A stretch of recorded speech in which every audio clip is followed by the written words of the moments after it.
Hi friend, আজকে এই যে আমি চলে এসেছি। এখন কি বলতো, এটা মানকচু বাটা তো খাওয়া হলো, মানে নারকেল দিয়ে সর্ষে দিয়ে বাটা খেয়েছি অনেকবারই।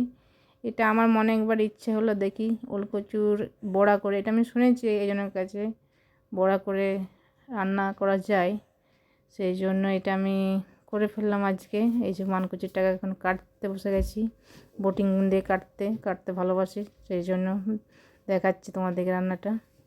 এই যে মানকচুটা টুকরো টুকরো করে নিয়েছি, টুকরো টুকরো করার পর এই যে মিক্সিতে পেস্ট করে নিলাম। শিলনোড়াতে মানে বাটিনি, মিক্সি আছে, মিক্সির দিয়ে পেস্ট করে নিলাম। তারপর এটাকে আমি পেস্ট করার পর আদা একটু দিতে হবে, কাঁচা লঙ্কা দিতে হবে, তারপর পেস্ট করে নেবে। তারপর পেস্ট করার পর এই যে আমি এখন নুন দিয়ে দিলাম, তারপরে বেসন দিলাম, তারপরে পেঁয়াজ কুচি দিয়ে দিলাম, হলুদ দিয়ে দিলাম। তোমাকে সব দেখিয়ে দিচ্ছি পরপর কি কি দিয়েছি সব। দেওয়ার পর এটাকে আমি ভালো করে বেসন দিয়ে পেস্ট যেমনভাবে বড়া বানানো হয় সেভাবে বানিয়ে নিলাম। ও তারপর একটা চালের গুঁড়ি দিতে পারো, চালের গুঁড়ি দিলে আরও ভালো হয়, চালের গুঁড়ি দিলাম। তারপর এটাকে পেস্ট করার পর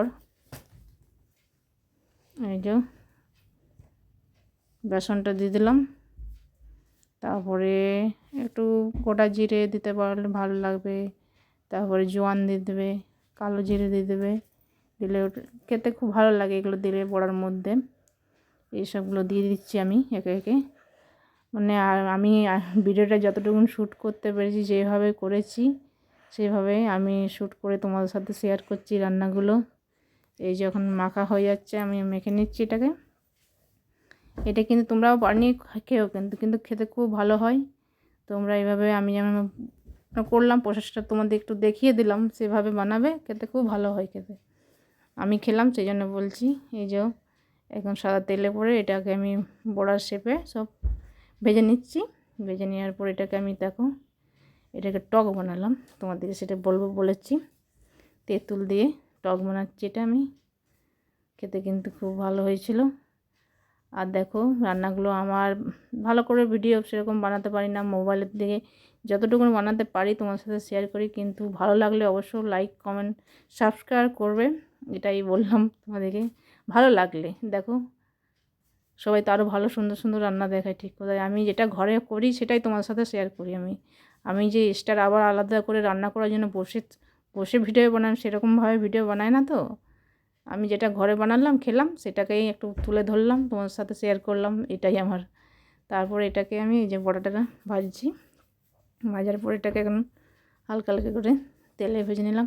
এমনি শুধুই খেতে ভালো লাগছিলো বড়াটা, এমনি ইয়ে করে খাচ্ছিলাম, খেতে খুব ভালো লাগছিলো বড়াটা শেপে। তারপর এটাকে এই যে ভাজার পর এখন এই যে ভাজা হয়ে গেছে আমার। তারপরে এই যে সর্ষে একটু বাটা ছিল, সর্ষে বাটা। তারপরে এই যে তেঁতুলটা ভিজিয়ে রেখেছিলাম, তেঁতুলটাকে পাল্টা এই যে এটা বার করে নিচ্ছি, তেঁতুলটা বার করে নিয়েছি। জাস্ট যেমনভাবে এই যে তেলের মধ্যে ফোড়ন দিতে পারো, দেবে 5 ফোড়ন। তারপর সর্ষের বাটাটা দিয়ে দিলাম হালকা করে, তারপর তেঁতুলের পাল্টা দিয়ে দিলাম।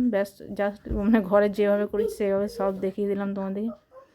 বাস আর বেশিক্ষণ ফুটাবে না, হালকা একটু এটা ফুটে গেলেই যে ব্যাস। তারপরে হালকা ওই বড়াগুলো মানে নরম তো, মানে ইয়ে হয়ে যায়, ভেঙে যাবে, ওই একটু জাস্ট হালকা ফুটিয়ে নামিয়ে নেবে।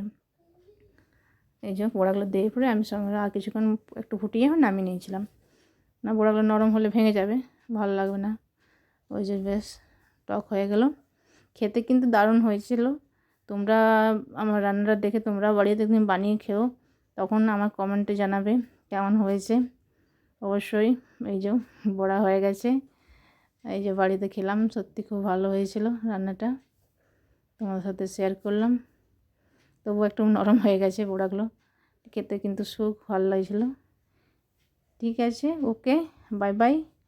আর সবাইকে ভিডিও ভালো লাগলে অবশ্যই লাইক কমেন্ট সাবস্ক্রাইব করবে। খেতে যে আমি একটু চামচ করে খাচ্ছি। I love you.